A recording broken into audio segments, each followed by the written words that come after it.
મસાલાના રાજા કહેવાય એવો નામ પ્રમાણે કિચન કિંગ મસાલો આજે બનાવીએ.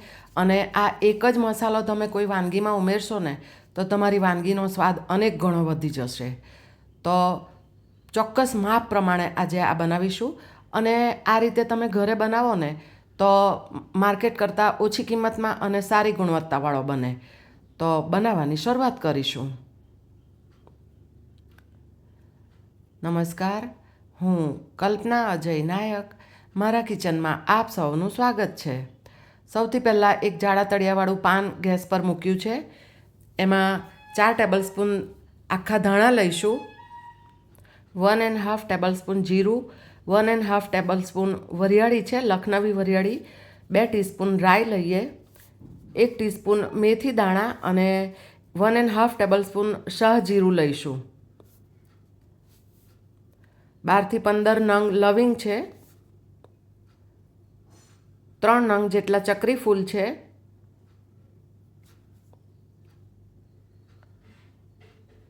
3 નાના દગડ ફૂલ લઈશું, 1 જાવંત્રી લઈએ, 2 નંગ જેટલી બળી ઇલાયચી, 5થી 6 તમાલપત્ર આ રીતે થોડા તોડીને ઉમેરીશું.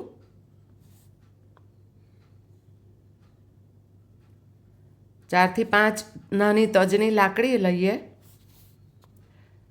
8થી 10 નંગ લીલી ઇલાયચી છે, નાની સાઈઝની આવે એ છે, અને 1 ટેબલ સ્પૂન કાળા મરી લઈશું. અને હવે હું ગેસ ચાલુ કરું છું. ગેસની આંચને મીડિયમ રાખવાની અને આ બધી વસ્તુને આપણે સારી રીતે શેકી લેવાની છે.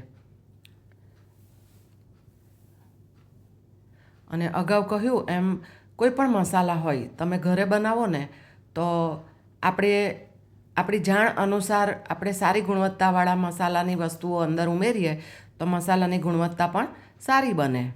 આ મસાલો ફ્રીજની બહાર 4થી 5 મહિના અને ફ્રીજની અંદર 8થી 10 મહિના સુધી સારો રહેશે.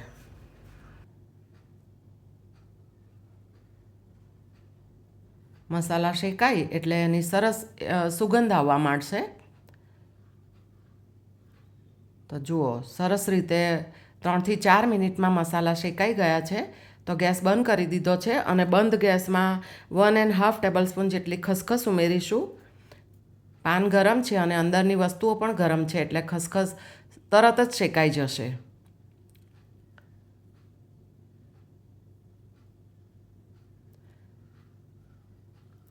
હવે આ બધી વસ્તુને આપણે એક થાળીમાં ટ્રાન્સફર કરી લઈશું. અને ત્યારબાદ ફરીથી એ પાનમાં આપણે 12થી 15 જેટલા લાલ તીખા મરચાં લીધા છે. તમે અડધા કાશ્મીરી અને અડધા તીખા મરચાં પણ લઈ શકો, પરંતુ આપણે કાશ્મીરી મરચું પાવડર પણ ઉમેરવાના છીએ એટલે મેં તીખા મરચાં લીધા છે.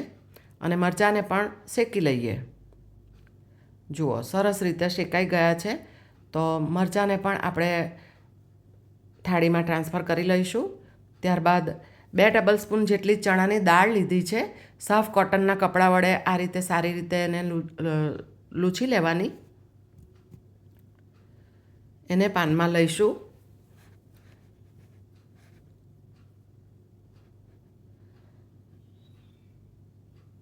ગેસની ફ્લેમને મીડિયમ ટુ સ્લો તરફ રાખવાની. દાળ વધારે પડતી લાલ ન થઈ જાય એ ધ્યાનમાં રાખવાનું, કારણ કે બહારથી લાલ થઈ જશે અને અંદરથી નરમ રહેશે, એવું ના થાય એ ધ્યાનમાં રાખવાનું. અને 1 ટેબલ સ્પૂન અડદની દાળ ઉમેરી છે. અડદની દાળનો દાણો ઝીણો એટલે મેં પાછળથી ઉમેરી છે.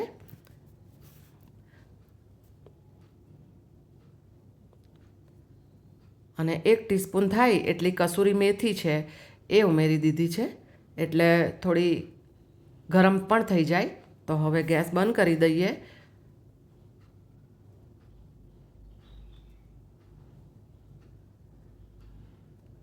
અને આ બંને દાળ અને કસૂરી મેથી એને પણ આ થાળીમાં લઈ લઈશું. અને આ બધી વસ્તુને આપણે ઠંડી થવા દઈશું.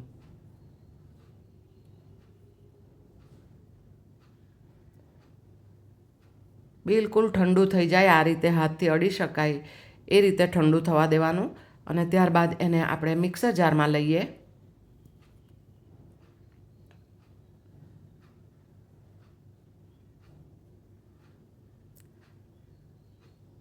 હજી થોડા ડ્રાય મસાલા ઉમેરવાના બાકી છે, તે ઉમેરીશું. તો 1/2 ટીસ્પૂન હિંગ લઈશું.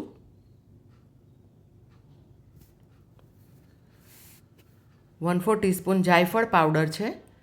પાવડર ના હોય તો નાનો ટુકડો તમે છીણીને ઉમેરજો. 1 ટેબલસ્પૂન જેટલો સૂંઠ પાવડર છે. આ સૂંઠ પાવડર મેં ઘરે બનાવ્યો છે. 1 ટેબલસ્પૂન આમચૂર છે. આમચૂર પાવડર પણ મેં ઘરે બનાવ્યો છે અને એની રેસીપી મેં ચેનલ પર મૂકી છે. 1 ટેબલસ્પૂન લસણનો પાવડર એ ઉમેરીશું. લસણનો પાવડર પણ ઘરે કેવી રીતે બને એ મેં ડિટેલમાં વિડીયો મૂક્યો છે.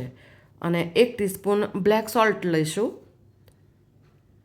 અને 2 ટેબલસ્પૂન જેટલું કાશ્મીરી મરચું પાવડર છે અને ક્રશ કરી લઈશું.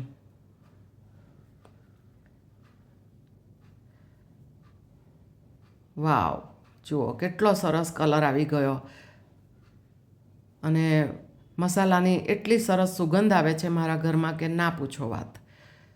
બધા મસાલા આ રીતે આપણે શેકી લીધા છે અને ત્યારબાદ ક્રશ કર્યા છે તો એક સરસ ફ્લેવર આવી જાય છે. અને આ રીતે સાવ બારીક પાવડર નથી કર્યો, એ ધ્યાનમાં રાખવાનું. અને આ પાવડર બિલકુલ ઠંડો થવા દઈએ, કારણ કે મિક્સર જાર આપણે ફેરવીએ એટલે એની ગરમી પણ લાગે, એટલે સાધારણ ગરમ હોય છે આ પાવડર પણ. તો ઠંડો થાય એટલે સાફ કાચની બોટલ લેવાની અને એની અંદર આપણે ભરી લઈશું. તો આ રીતે સિઝનમાં તમે મસાલા મળતા હોય, ધાણી, જીરું વગેરે, ત્યારે તાજા તાજા મસાલા આ રીતે લઈને ઘરે મસાલા બનાવી દો તો માર્કેટ કરતાં બહુ સારું પડે અને વાનગી બનાવવાની પણ સરળતા રહે. આ અગાઉ મેં દાબેલી મસાલો, પાઉંભાજી મસાલો વગેરે પણ એની પણ રેસીપીનો વિડીયો મૂક્યો છે. અને આ મસાલો તમે કોઈ પણ શાકમાં, પરાઠામાં પણ બનાવી શકો અને તમારી વાનગીને, સ્વાદને 4 ચાંદ લગાવી શકો. અને તમે કયા મસાલા ઘરે બનાવો છો તે મને કોમેન્ટ બોક્સમાં જરૂરથી લખજો અને તમારું ધ્યાન રાખજો અને આવજો.